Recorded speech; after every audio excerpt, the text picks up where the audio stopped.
The night Ukraine broke Russia's back, an unprecedented 72-hour operation that changed the war forever.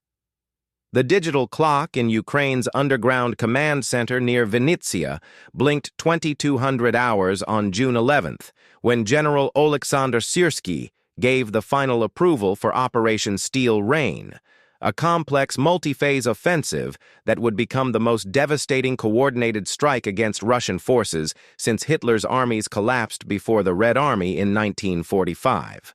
What followed over the next 3 days would not just alter the course of the Ukraine war, but rewrite modern military doctrine for generations to come.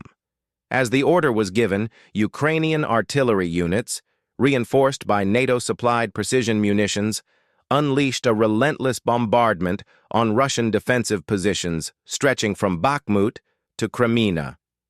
The newly acquired HIMARS systems fired in meticulously planned salvos, targeting Russian ammunition depots, command bunkers, and logistics hubs with devastating accuracy. Satellite intelligence had pinpointed over 120 critical enemy positions, and within minutes of the initial strikes, Russian command networks were in disarray. Simultaneously, Ukrainian electronic warfare units jammed Russian communications across multiple sectors, severing frontline commanders from higher headquarters. Drones, both military-grade Bayraktars and modified commercial quadcopters, flooded the sky, feeding real-time intelligence to Ukrainian battalion commanders. At 3:15 a.m., under the cover of darkness, the first wave of Ukraine's mechanized assault units surged forward. Spearheaded by Leopard 2 tanks and American Bradley IFVs, these units executed a series of coordinated thrusts along the southern Donetsk front, cutting through Russian defenses like a scalpel. Russian units, many composed of poorly trained conscripts and Wagner remnants, found themselves unable to mount a cohesive resistance. Some abandoned their trenches without firing a shot, while others, caught in the open, fell victim to withering fire from Ukrainian gunships patrolling the battlefield. By midday on June 12th, Ukraine's forces had advanced over 25 kilometers into previously occupied territory. The key supply hub of Staromayorsky fell in just under 6 hours, with retreating Russian troops leaving behind thousands of tons of ammunition, vehicles, and even fully intact armored personnel carriers. The psychological impact was immediate. Intercepted Russian radio transmissions revealed widespread panic, with some officers pleading for reinforcements that would never come. That evening, Ukrainian special operations teams launched simultaneous deep penetration strikes behind enemy lines, targeting high-value assets. Using night vision gear and suppressed weapons, they infiltrated Russian command posts, assassinating key officers and planting demolition charges on critical infrastructure. At 3:45 a.m., a massive explosion rocked the Russian airbase at Luhansk, where satellite footage later confirmed the destruction of at least 4 Su-34 bombers and 2 Ka-52 attack helicopters.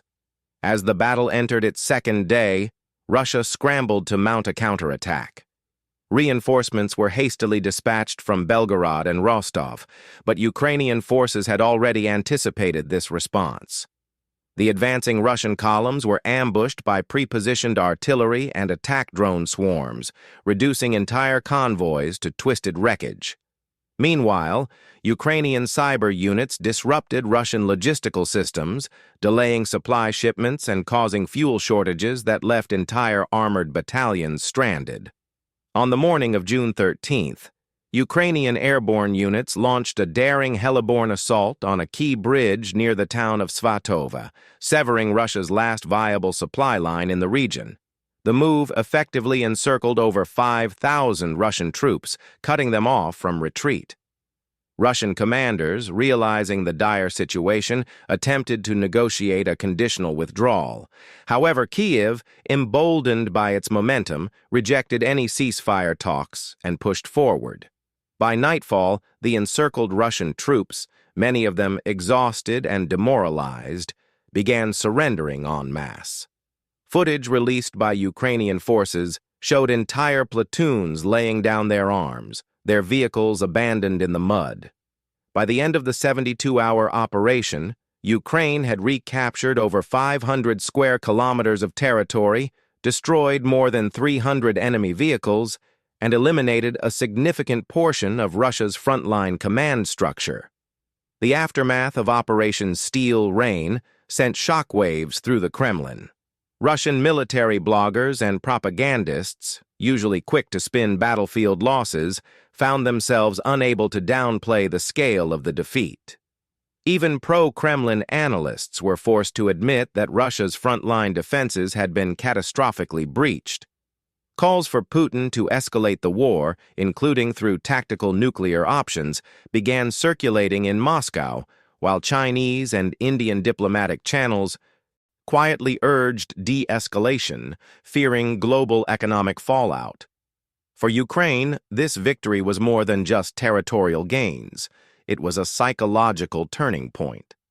Western allies, initially hesitant about long-term military aid, now accelerated plans to supply even more advanced weaponry, including ATACMS missiles and additional air defense systems.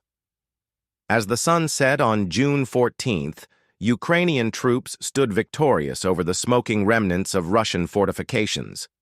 Operation Steel Rain had not just broken Russia's back on the battlefield, it had shattered the illusion of Moscow's invincibility. What came next would define the future of modern warfare, proving that superior strategy, adaptability, and technology could outmatch brute force in the 21st century.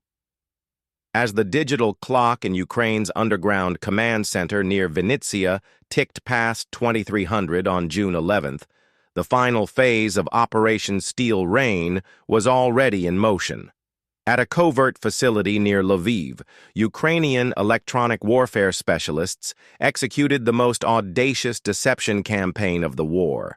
Dubbed Operation Phantom, this ruse was designed to exploit Russia's deep-seated fears of NATO intervention while simultaneously sowing chaos within their command structure. The operation hinged on Ukraine's ability to manipulate the electromagnetic spectrum. Using a combination of captured Russian radar equipment and NATO-assisted software, Ukrainian specialists generated false electronic signatures mimicking a NATO carrier strike group rapidly approaching Crimea. The illusion was flawless. To Russian censors, it appeared as though American destroyers, British frigates, and even a French aircraft carrier had suddenly materialized in the Black Sea, heading straight for Sevastopol. The Phantom fleet displayed realistic radar returns, mimicked electronic chatter, and even deployed signals resembling inbound fighter squadrons preparing for an airstrike. Panic gripped the Russian Black Sea fleet. Within minutes, all available combat aircraft were scrambled from Crimea's air bases. Coastal defense batteries redirected their targeting radars, locking onto the illusionary enemy. Even Russia's prized S-400 missile systems, designed to protect the Crimean Peninsula from aerial threats, shifted their engagement envelopes toward the approaching Spectre. Sevastopol's naval command, believing a NATO offensive was imminent, diverted warships away from their positions, leaving vital corridors temporarily exposed. Simultaneously, Ukrainian cyber warfare teams launched the second phase of the deception. Highly trained hackers infiltrated Russian military communication networks, injecting fabricated intelligence into Moscow's command structure. False reports flooded Russian high command, indicating massive Ukrainian troop buildups near Belgorod, Russia's border region north of Kharkiv. These reports were reinforced by deep-fake radio transmissions from Ukrainian informants, supposedly embedded within Russian ranks, warning of an impending cross-border assault. Russian commanders, already stretched thin trying to contain Ukrainian advances in the east, took the bait. In a frantic attempt to prevent a perceived breakthrough, Moscow ordered the redeployment of several key battalions from the Donetsk region to fortify Belgorod. Armored columns, heavy artillery, and elite airborne units began their hasty relocation, unknowingly abandoning their defensive strongholds in the process. With Russian defenses misdirected and command networks in disarray, the conditions were set for the next phase of Ukraine's operation. As the deception unfolded, real Ukrainian forces were moving into position for a devastating first strike. While Russian radars remained fixed on imaginary NATO warships, a fleet of low-flying Ukrainian drones slipped undetected toward their actual targets: fuel depots, ammunition dumps, and airfields housing Russia's most advanced warplanes. By the time Russian commanders realized they had been deceived, the first explosions were already lighting up the night sky. The illusion had not only drawn Russian forces away from the battlefield, but had also crippled their ability to respond effectively. The opening moves of Operation Steel Rain had succeeded beyond all expectations, setting the stage for one of the most decisive engagements of the war. From hidden bunkers scattered across western Ukraine, the first wave of a relentless aerial onslaught took flight.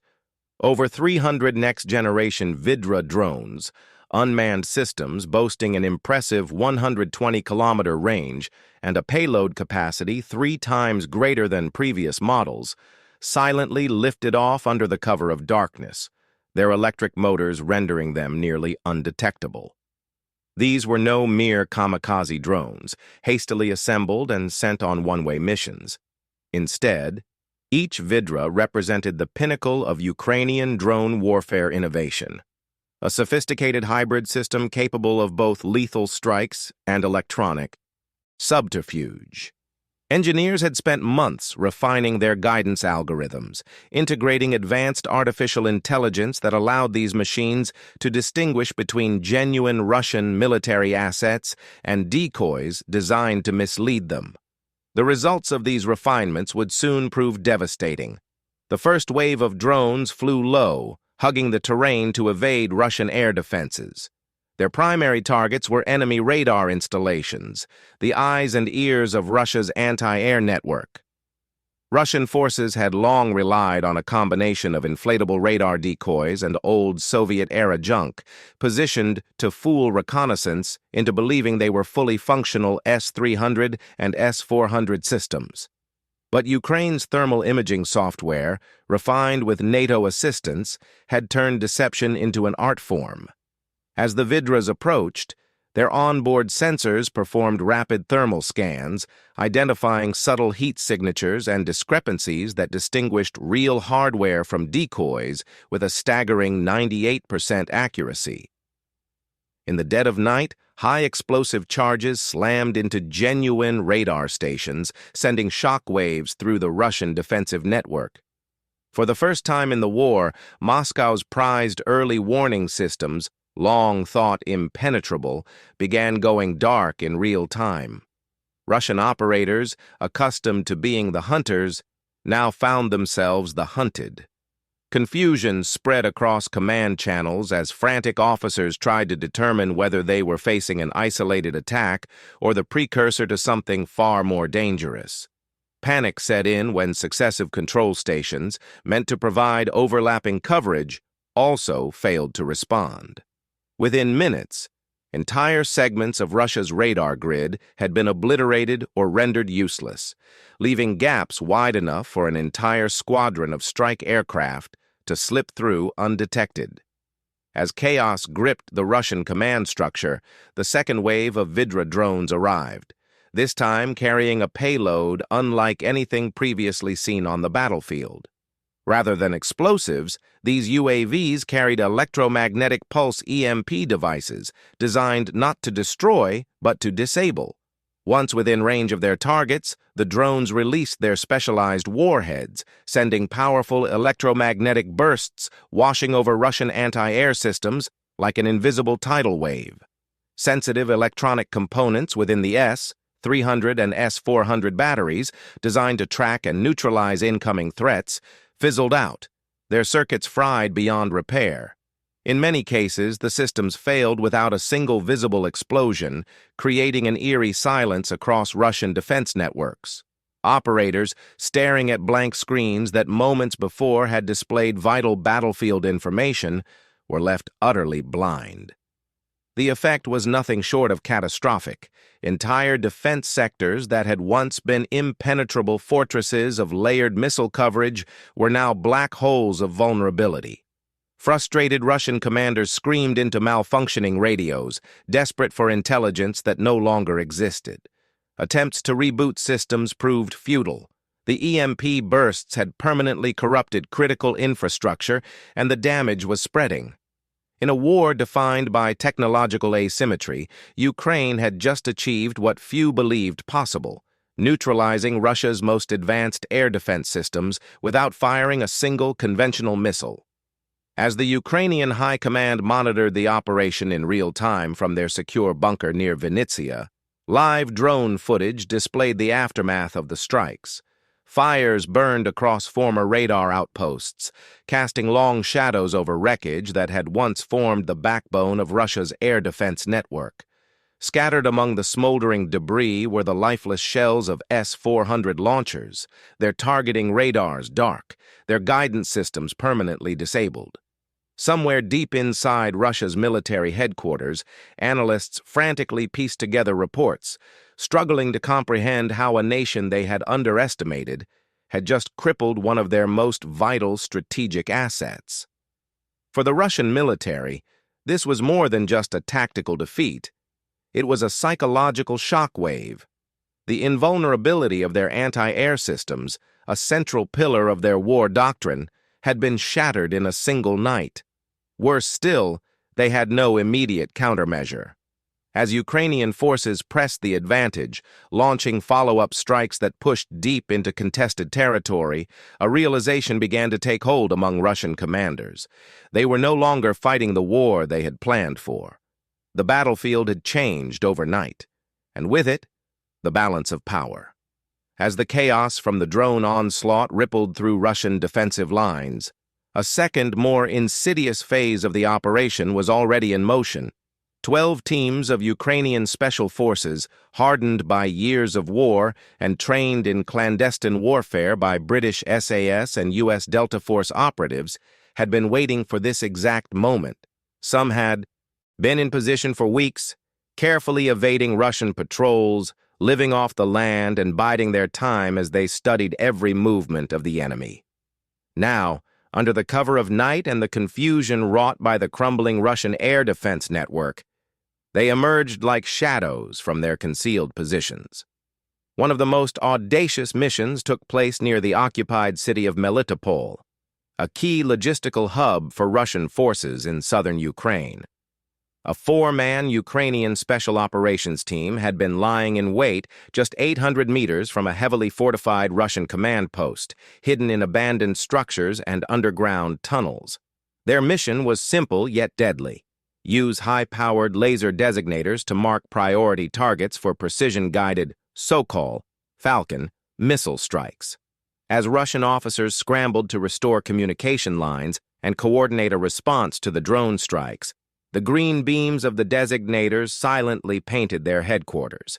Within seconds, the first missiles struck, their warheads punching through reinforced concrete, reducing the structure to a fireball of shattered steel and stone.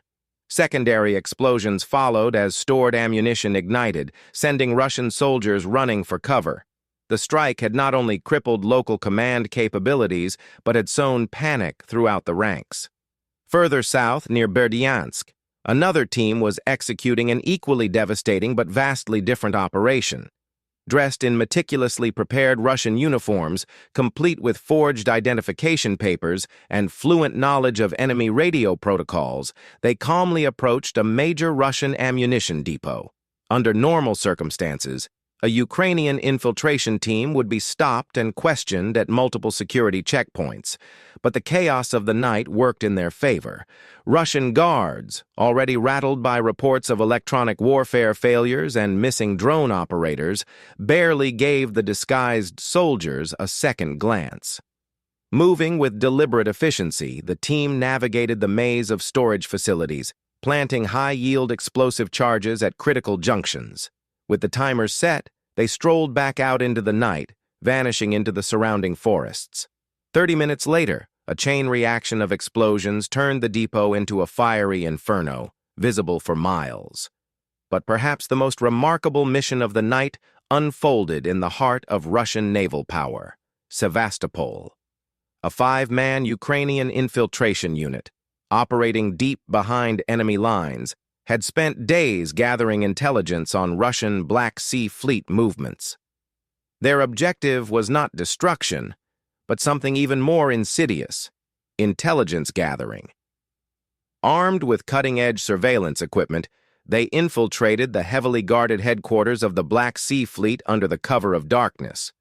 Moving with surgical precision, they bypassed motion sensors and security patrols, placing high-fidelity listening devices in strategic locations throughout the facility.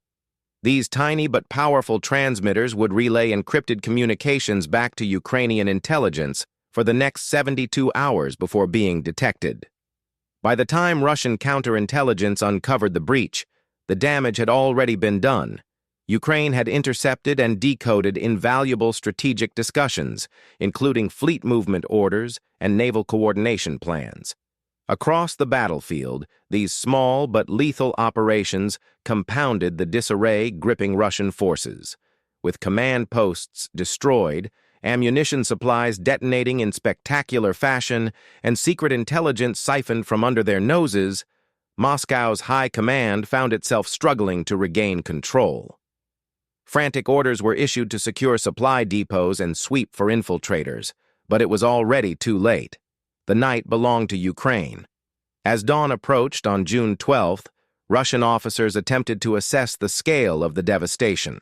Reports flooded in of missile strikes guided with impossible accuracy, explosions tearing through supply lines, and the unsettling revelation that their headquarters had been compromised from within. The realization was sinking in.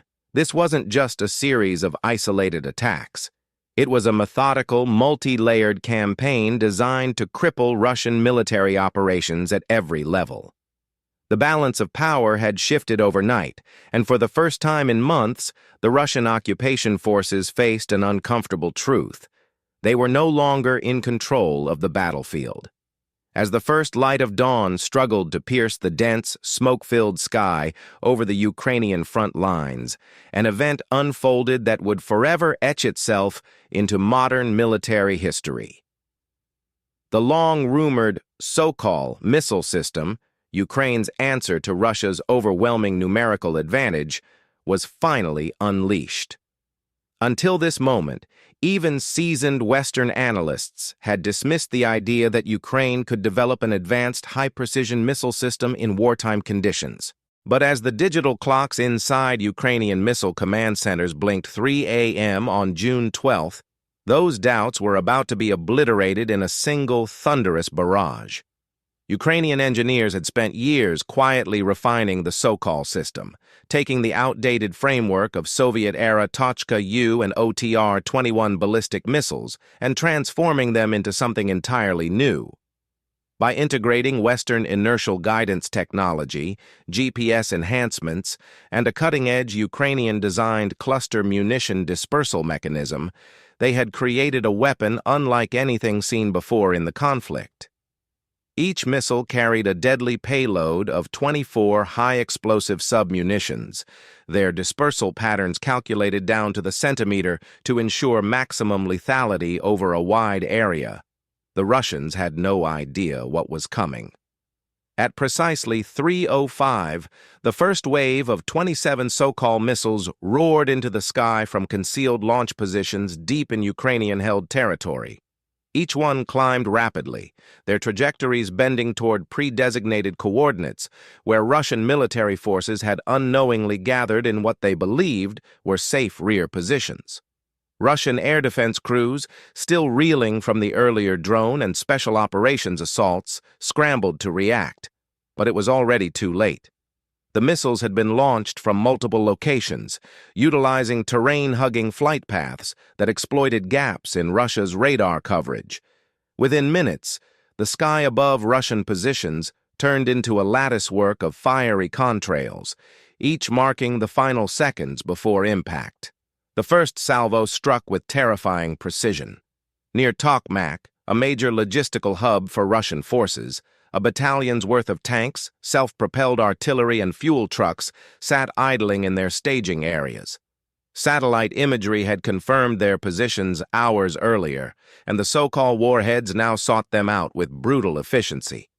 Each submunition burst open at a precisely calculated altitude, releasing lethal bomblets in a pattern that seemed almost unnatural in its perfection. Russian tank crews, jolted from restless sleep by the sudden roar of incoming fire, barely had time to react before their vehicles were shredded by overlapping shock waves and searing metal fragments. Ammunition trucks erupted into secondary explosions, their contents turning entire sections of the staging area into an inferno. Meanwhile, at a Russian artillery position south of Robotyne, a separate wave of missiles delivered equally devastating results. Just hours earlier, these same artillery pieces had been shelling Ukrainian frontline positions with impunity. Now they sat abandoned and burning, the bodies of their crews scattered in the geometric destruction left behind by the cluster munitions. Aerial reconnaissance footage transmitted back to Ukrainian command centers confirmed the scale of the carnage. An entire Russian artillery brigade had effectively ceased to exist in less than 4 minutes. But the most haunting images came from Luhansk, where Russian reinforcements had been amassing under the assumption that Ukraine lacked the means to strike them so deep behind the front. This time, Ukrainian planners had factored in the psychological element of the attack. After the initial missile strike, follow-up drones hovered silently over the wreckage, their thermal cameras capturing eerie, grid-like burn patterns where rows of vehicles once stood. The footage quickly went viral across intelligence circles, prompting a NATO analyst to describe the attack as resembling the work of an angry god pressing a massive waffle iron into the earth. The phrase stuck, soon becoming an inside joke among Ukrainian artillery officers. As news of the so-called's devastating debut spread, Russian forces across the occupied territories found themselves in a state of near panic. Field commanders frantically radioed headquarters for confirmation. What was this weapon? How had Ukraine suddenly gained the capability to wipe out entire battalions with precision previously thought impossible? Moscow remained silent. Even the most optimistic Russian analysts had not accounted for this kind of battlefield innovation. For months, Kremlin propagandists had ridiculed Ukraine's ability to sustain its war effort, let alone develop new weapons. But on the morning of June 12th, as the wreckage of their best armored units smoldered under the rising sun, the reality was undeniable. Ukraine had just rewritten the rules of modern warfare. This was no longer a war of attrition. This was a technological arms race, and for the first time in months, Russia was finding itself on the losing end. As the fires of the so-called missile strikes still raged across Russian positions, another battle, one invisible yet just as devastating, was already underway in cyberspace. At precisely 4 a.m. on June 12th, Ukraine's elite cyber warfare division initiated Operation Winter Ghost, a meticulously planned digital assault designed not just to disrupt but to cripple the Russian military ecosystem from within. This was no simple cyber attack. This was a full-scale electronic blitzkrieg, a fusion of Western intelligence, Ukrainian ingenuity, and the kind of surgical digital sabotage that modern war planners had long theorized but never before executed at this scale. For months, Ukraine's best cyber specialists, many of whom had worked in the private sector before the war, had been gathering intelligence on Russia's most heavily fortified military networks. Using zero-day exploits acquired through clandestine channels, they had slowly infiltrated key command and logistics systems, waiting for the perfect moment to strike. That moment had now arrived.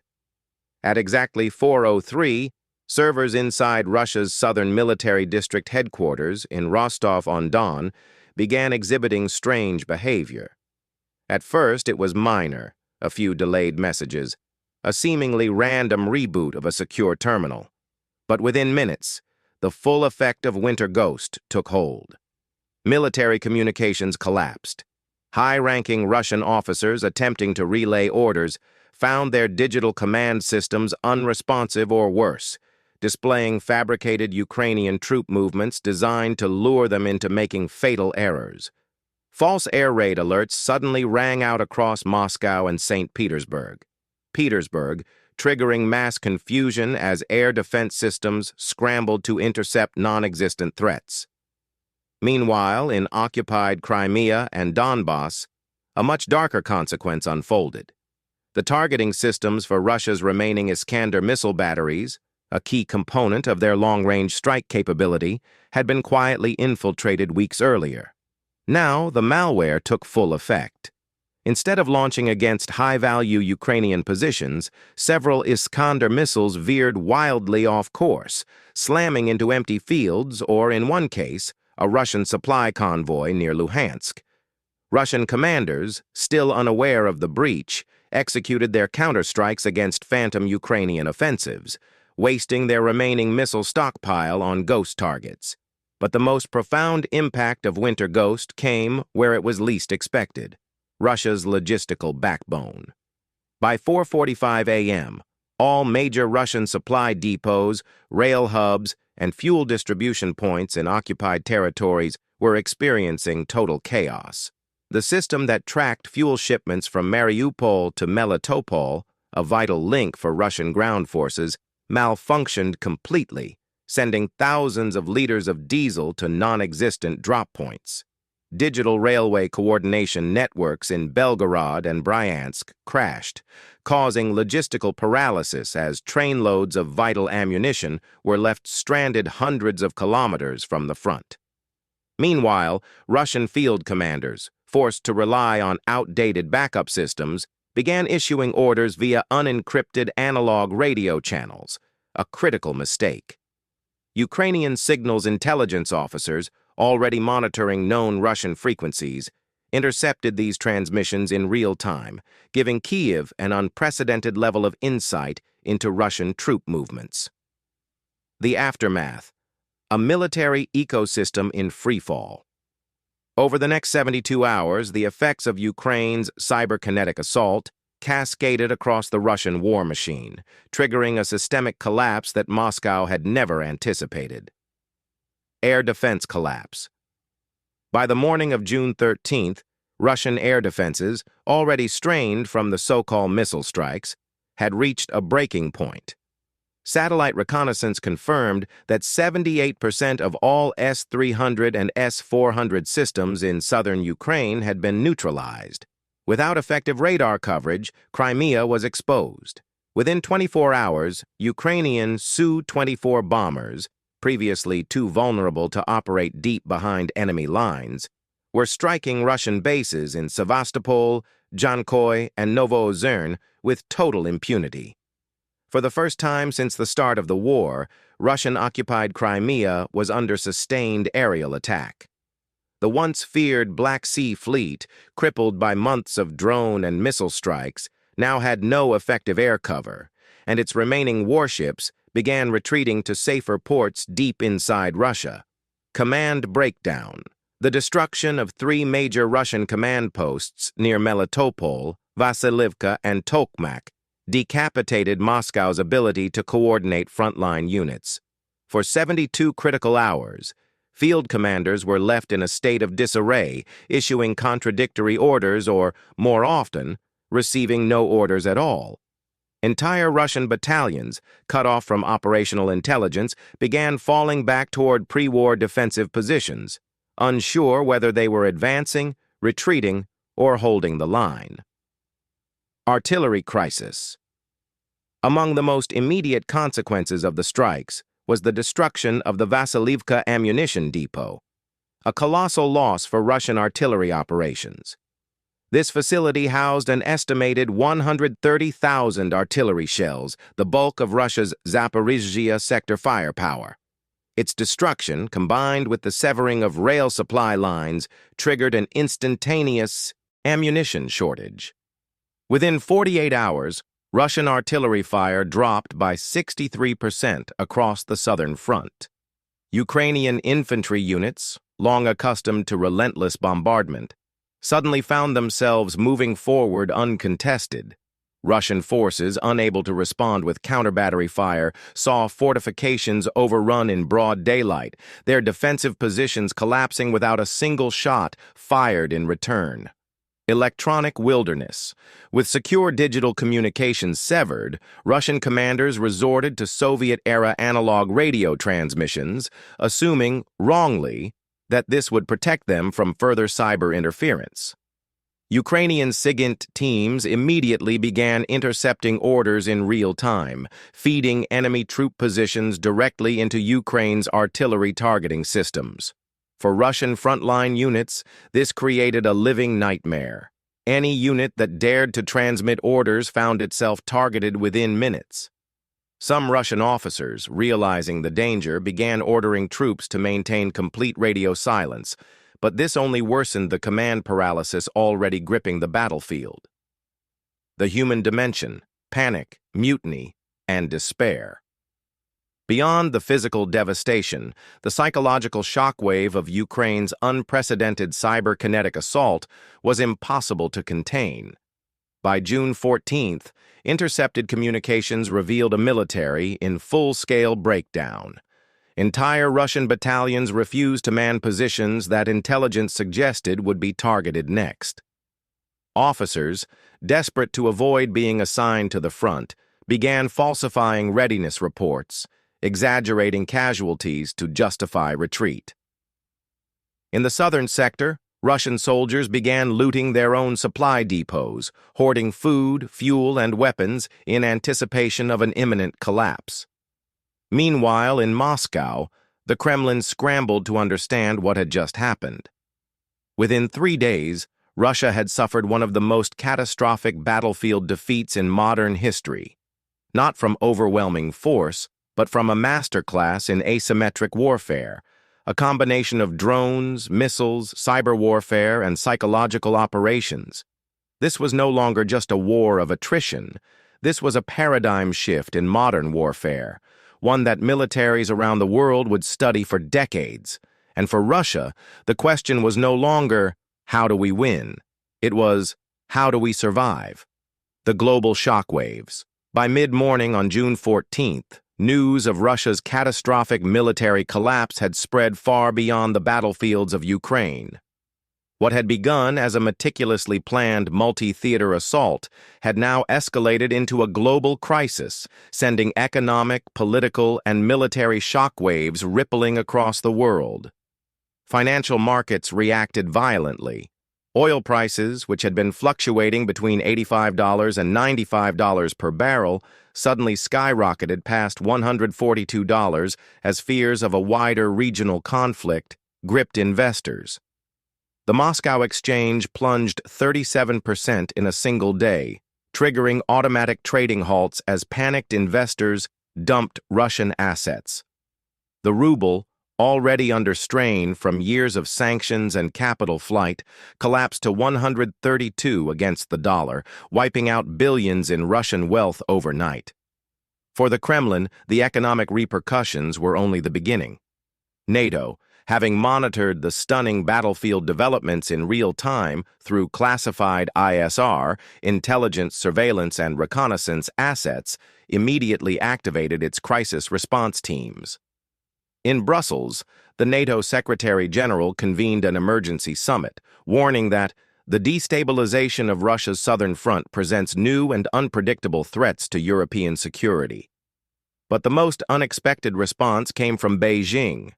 At precisely 13:15 Beijing time, China's foreign ministry issued a carefully worded official statement calling for all parties to exercise restraint and urging a negotiated solution that considers the legitimate security concerns of all stakeholders.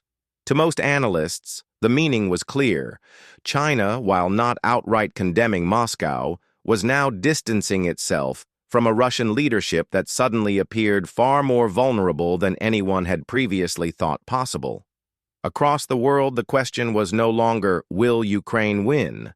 It was, how will the global order shift in the aftermath of Ukraine's stunning military triumph? Why this was different. The events of June 11th to 14th marked a seismic shift in military history. Unlike previous Ukrainian battlefield victories, which had relied heavily on Western weapons and intelligence, Operation Steel Rain was something entirely new. This time, Ukraine had demonstrated independent strategic, technological, and operational superiority, a feat that few had believed possible just years earlier. Among the most staggering revelations was the true scale of Ukraine's indigenous military advancements. 94% of the drones used in the operation were Ukrainian-designed and manufactured, proving that Ukraine's defense industry had evolved beyond reliance on Western imports. The so-called missile system, which had played a decisive role in the destruction of Russian armored divisions, was revealed to be an entirely domestic creation, one that fused Soviet-era engineering with modern Ukrainian technological innovations. Ukraine's cyber warfare capabilities had not only paralyzed Russian command structures, but had demonstrated the ability to compromise and manipulate Russian military networks on a scale previously thought to be the domain of only the world's most advanced cyber powers. Special forces, trained in joint operations with Western counterparts, had conducted one of the most flawlessly coordinated multi-theater ground operations in modern warfare, infiltrating and neutralizing multiple Russian command posts, logistics hubs, and supply chains in under 48 hours. The world had expected a long, grinding war of attrition, but instead, Ukraine had redefined modern conflict, proving that a smaller, technologically superior force could systematically dismantle a military superpower's war machine. The road ahead. As military analysts pored over satellite imagery, intercepted communications, and real-time combat reports, three possible scenarios emerged for what could come next. 1. Russian collapse in the south. The most immediate concern was the total disintegration of Russia's southern front. With air defenses decimated, command structures shattered, and artillery supply lines in ruins, Russian forces faced the very real possibility of an uncontrolled retreat from key strategic cities like Melitopol, Berdyansk, and even Mariupol. A Ukrainian breakthrough in the south would mean one thing: Crimea would be within striking distance. And if Russia lost control of Crimea, the entire Black Sea theater, including Russia's naval dominance in the region, would collapse. Second, escalation risks. The nuclear threat. In the Kremlin, the situation was far more dire than anything Putin's inner circle had anticipated. The sheer scale of Ukraine's victory had placed unimaginable pressure on the Russian leadership. And as history had shown, desperate regimes often resort to desperate measures. Intelligence reports from Western agencies indicated heightened movement of Russia's tactical nuclear forces, sparking fears that Putin might escalate to nuclear options, either through a direct demonstration strike or a large-scale missile bombardment of Ukrainian cities. Washington, London, and Paris issued simultaneous warnings that any use of nuclear weapons would trigger immediate and overwhelming retaliation. But as the world knew, deterrence only worked if the enemy believed retaliation was certain, and in the face of an existential military defeat, would Putin gamble everything? 3. Political fallout. The Kremlin in crisis. Beyond the battlefield disaster, another battle was beginning inside the Kremlin itself. For nearly a quarter-century, Vladimir Putin had built his grip on power around the image of an invincible Russia, a Russia that could not be challenged, could not be defeated, could not be humiliated. Now, that myth had been shattered. As reports of Russian units abandoning positions and desertion rates skyrocketing reached Moscow, powerful figures inside Russia's security establishment, from the FSB to the Ministry of Defense, began to whisper the unthinkable. Was it time for a change in leadership? Though no official statements were made, international intelligence agencies picked up a surge in encrypted Kremlin communications, the kind of internal chatter that often preceded political upheaval. Would the oligarchs, fearing financial ruin, move against Putin? Would hardliners within the military attempt to replace him with a more radical war leader? Or would mass unrest, fueled by a crippling economy and military disaster, ignite a domestic uprising, one that no amount of state repression could contain? A new reality. As June 14th dawned, the world confronted a reality it had never imagined possible. Ukraine had not just won a battle.